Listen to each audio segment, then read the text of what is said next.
Hey guys, welcome back to another tutorial. Today we are going to be working on a Northern Lights set of tumblers. I did these for a girls' weekend trip that I took with my cousins and my aunts and my grandma, and I've always kind of shied away from Northern Lights because I can't ever get control of the micas and how to kind of swipe them up the tumbler to get that effect.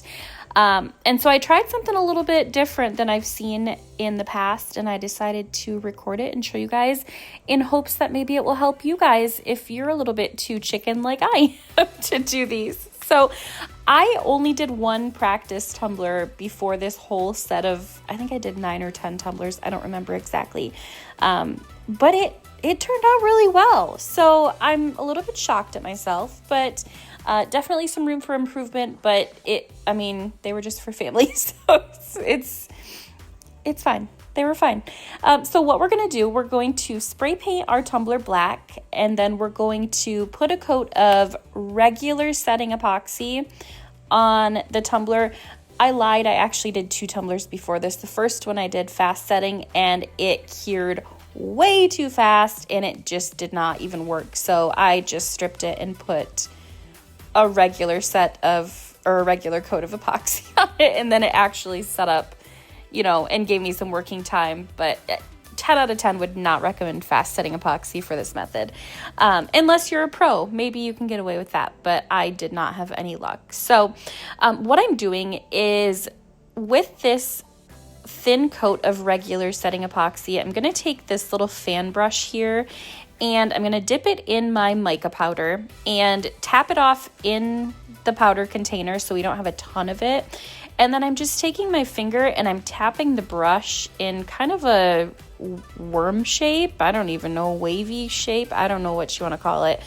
And just kind of filling it in as I see fit. I'll list the colors that I used in the description box. Woods Goodies is, I believe, closing shop after they've sold all of their inventory. So I don't know. I got these micas a long time ago. I don't know exactly what they have left. I didn't check stock or anything like that.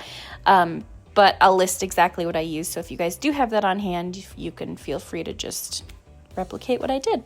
So I'm just filling in all these blank spaces, and I am stopping about a quarter of the way down because we're going to go in with our tree line at the bottom. I want to make sure that I'm not dragging my micas too far down to the bottom where they'll show over the tree line. So I would say about half to 3/4 of the way down to drag these mica waves down into. And then once you've got all the colors applied, we're going to do something a little bit different than I've seen everybody do in the past. And this is the one thing that really, really helped me to get control of these micas. Like I said before, people use like those rubber squeegee brushes, and I just can't. My lines are all wavy and they're just all out of whack. They don't look good. So I've never been able to do them. So what I'm doing differently is using my hand as a little paintbrush instead of using that little rubber squeegee. And what I did between each swipe, I'm wiping my finger off on a baby wipe to make sure that I'm not just kind of muddling all those colors together with all of the mica and epoxy that's on my hand. And I will tell you guys, I have tried lots of baby wipes, and the one that does not flake off is Pampers. That is the only one that doesn't leave like a white fuzz on my finger in the epoxy. I don't know why, especially when I do like the, oh my goodness, what's it called? Like the rustic where you rub away like the paint and stuff. I can't even think of what it's called. But anyways, use Pampers baby wipes versus like Huggies or on Off-Brand or whatever. It's the only one that works for me. So I'm just going in, swiping, wiping my hand, swiping, wiping my hand. If you need to stop your turner or wait for it to come back around, I would definitely recommend that you do that and don't rush it. Or you could just stop it and detach your turner arm and kind of, just do it manually. The one thing I will tell you though, and where I can improve, I didn't follow through fully on the top rim. So I kind of noticed that I lifted my hand a little bit right along the top rim of the tumbler, and it left kind of some clumps at the top, if that makes any sense. Like the micas weren't fully spread out, I guess I would say. So I just make sure you're following through all the way with pressure on the top, and then we're going to let that cure. And I'm going to go back in and re-spray paint the bottom of the tumbler just to make sure we don't have any of the mica traveling down into where the paint section is going to be. And then we're going to set that aside and let that dry. And I cut out the tree line. I did make sure to measure the tree line after the epoxy coats had been added. So you don't want to measure it on a stainless base. You want to make sure that you're measuring it after the epoxy's been applied. Otherwise your decal is going to fall short and it's not going to connect together. And then you're going to have some open spaces. So once that's cut out, I'm going to just lightly sand that because we're going to actually spray paint this decal. So you'll notice sometimes if you see somebody's work in person that they've just used like a black spray paint base on the tumbler and then put black vinyl over top of it. And they look good in the shade, but when you put them out in the sun, you can see that the blacks are different shades of black and they don't truly match. And you can see a big kind of line there, or a seam, I guess I would say. So I spray painted the tumbler and I also spray painted the decal. So when we put the epoxy over it, there's no chance that those colors aren't going to match up. So that was one thing that I really loved about these. It was just a really seamless look to this design, and it helped just kind of elevate the look of the product altogether. It just looked more complete, more put together. I don't know, I just liked it way better. I've done it the other way in the past and I did not love the seam look. So I'm taking this tree line and I'm putting it about a third of the way up on the cup, up into the micas, just to make sure we can see the tree line in the colors of the micas. And at this point, I do not have a coat of epoxy over the spray paint, which is why I'm just placing these decals on by hand. If I had put a coat of epoxy over it, I would have just used transfer tape to apply it. But I did these at the last second for our girls' trip. I was trying to rush them a little bit. And also, who wants to put an extra coat of epoxy on like 10 cups? Not me. So we just put it on with our hands and it worked out fine. So just make sure everything's pressed down. There are a lot of details on these tree lines. We don't want anything to lift up. And still there's no coat of epoxy on there. We've got just the one original coat of epoxy. So I'm taking my transfer tape and I brushed it on my clothes to make it less sticky so it didn't pull that paint up.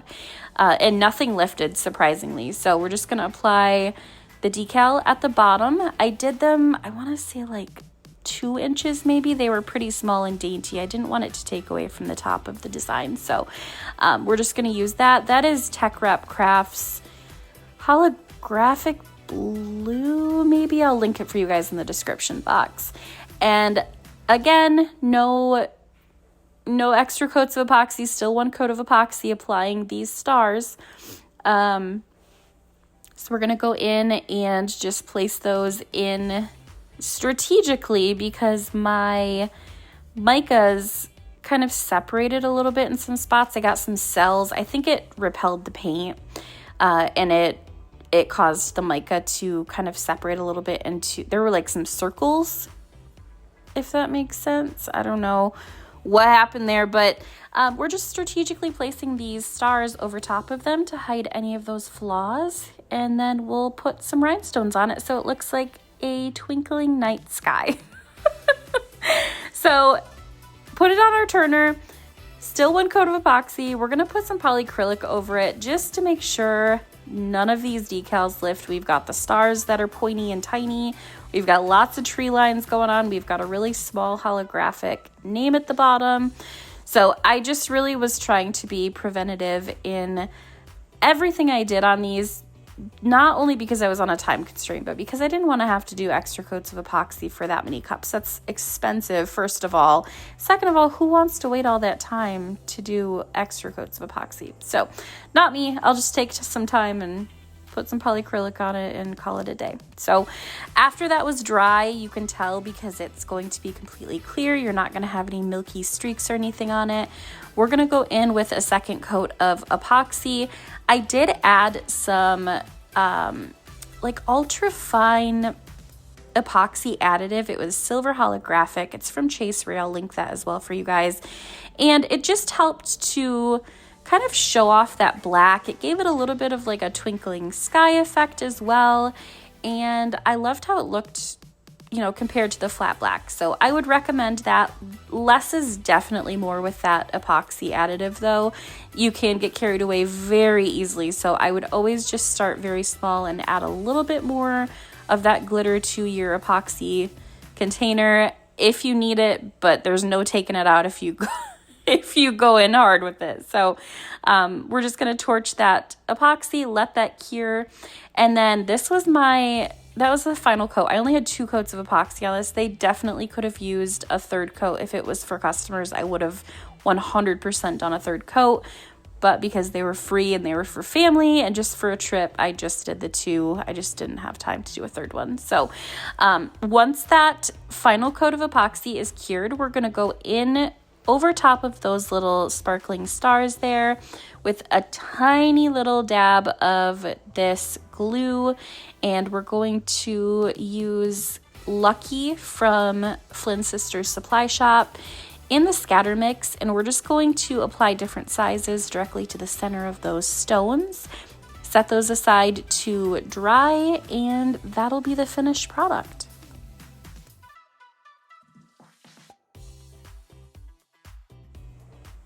So here's the design completely finished.